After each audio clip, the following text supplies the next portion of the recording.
मैं जरा से दोनों वरिष्ठ पत्रकारों को लेकर आना चाहूंगी अब इस चर्चा में, और हर्षवर्धन जी मेरे साथ यहाँ स्टूडियो में मौजूद है। पहले मैं उन्हीं के पास चलती हूँ। हर्षवर्धन जी, ये ईडीआई ये राजनीति की बिसात किसने बिछाई?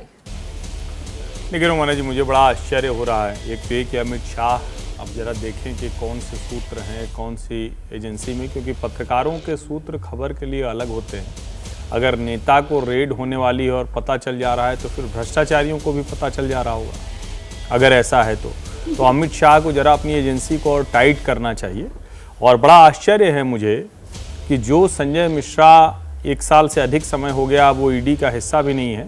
हमारे दोनों जो आम आदमी पार्टी और कांग्रेस के प्रवक्ता मित्र हैं, दोनों ने संजय मिश्रा का नाम लिया, जबकि वो अब है नहीं उसमें।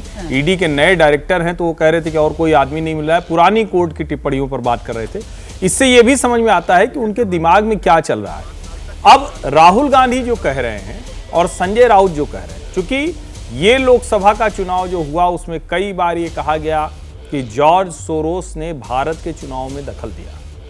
क्यों दखल दिया? उसने ओपनली जर्मनी में जो म्यूनिख सिक्योरिटी कॉन्फ्रेंस हुई थी उसमें बहुत साफ साफ भारत का नाम लेकर, नरेंद्र मोदी का नाम लेकर कहा था कि हम उनको सत्ता से बेदखल करना चाहते हैं। तो जाहिर है अगर नरेंद्र मोदी को सत्ता से बेदखल करेंगे तो यानी विपक्ष की जो पार्टियां उनके साथ रहेंगी। राहुल गांधी विदेश में जाकर ये कह चुके हैं कि भाई हमारा लोकतंत्र बड़ा विचित्र स्थिति में पहुंच गया है और अमेरिका और यूरोपीय यूनियन के देश वो बेखबर हैं। तो संजय राउत जो ये बोल रहे हैं, मुझे लगता है कि ये तो एक तरह से उसी पुराने वाली चीज को फिर से नए सिरे से, और देश में लोग पूछेंगे मतलब भ्रम फैलाने का काम आप कह रहे हैं। एक तरह से कहें कि अपने ऊपर जो आरोप है उसको हटाने की कोशिश है। ठीक है। और राहुल गांधी जो कर रहे हैं ये आम आदमी पार्टी करती थी, लेकिन सवाल ये है कि क्या ईडी के मामले में तो ये तय है ना कि भाई पहले कोई एफआईआर होगी हमारे ऊपर तब ईडी आएगी। तो चूंकि राहुल गांधी के ऊपर एफआईआर है, राहुल गांधी जमानत पर छूटे हुए हैं, इसलिए ईडी उनके यहां जा सकती, किसी के यहां जा सकती। वरना जो स्क्रीन पर इतने लोग दिख रहे हैं इनमें से किसी के यहां पुलिस तो जा सकती है, लेकिन ईडी नहीं जा सकती छापा मारने, क्योंकि पहले तो कोई न कोई आधार होगा। और मैं ये जरूर कहूंगा कि ये सरकार को, चाहे नेशनल हेराल्ड का मामला हो या दूसरे भ्रष्टाचार के मामले हो या दिल्ली का शराब घोटाला हो, इन सब में कार्रवाई तेज करनी चाहिए, सबके सामने सच आए कि क्या स्थिति है, क्योंकि अक्सर नेताओं के मामले में अभी भी ये देरी हो रही है। बिल्कुल सही। और क्योंकि आपने वो ईडी जो पहले डायरेक्टर थे उसको लेकर यहाँ पर कहा, और वो राजेश जी ने पहले बात रखी थी, वो जवाब देना चाह रहे हैं उस पर। राजेश जी जल्दी से आइए। मैं तो हर्षवर्धन जी का धन्यवाद करना चाहता हूँ कि सीधी अपील उन्होंने हमारे देश के गृह मंत्री अमित शाह जी से कर दी कि वो अपने लोगों को टाइट करें। तो मैं तो कह ही रहा हूँ कि वो चला ही रहे हैं, अब टाइट कर रहे हैं कि ढीला कर रहे हैं। अभी हर्षवर्धन जी ने मान लिया कि अमित शाह जी टाइट और ढीला कर सकते हैं, जो वो कहेंगे वो करेंगे। आपका बहुत बहुत धन्यवाद सर।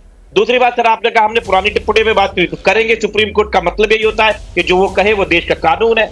तीसरी बात आपने कही कि जो मिश्रा जी की बातें करी, हमें व्यक्तिगत कोई दिक्कत है नहीं, मिश्रा जी से हमें क्या दिक्कत है, कोर्ट प्रति उन्होंने कह दिया। और चौथी और आखिरी बात, आपने कहा कि ईडी एफआईआर के बाद आती है। सर ईडी नोटिस दे सकती है, किसी भी केस में आपको नोटिस देगी, आपको जाना पड़ेगा, आपको बुलाएंगे और वहीं पे गिरफ्तार कर देंगे। आप सर ईडी का कानून पढ़िए, आपने शायद 2018 से पहले का पढ़ लिया है।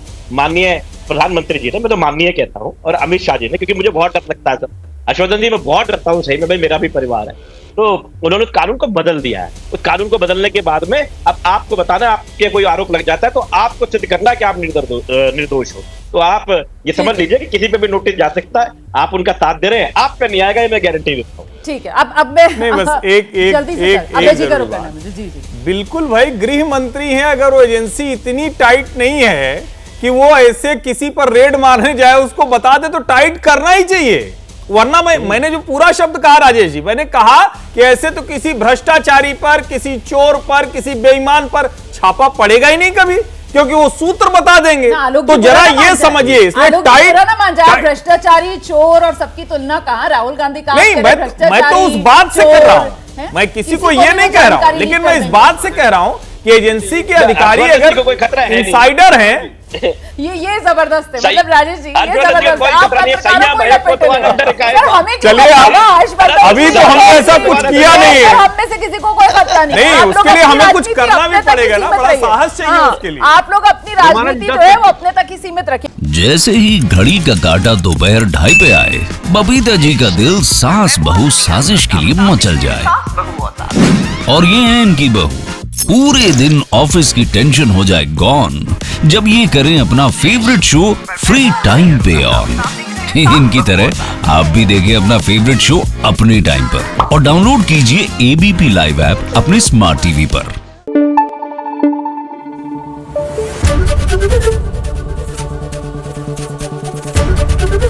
एबीपी न्यूज आपको रखे आगे।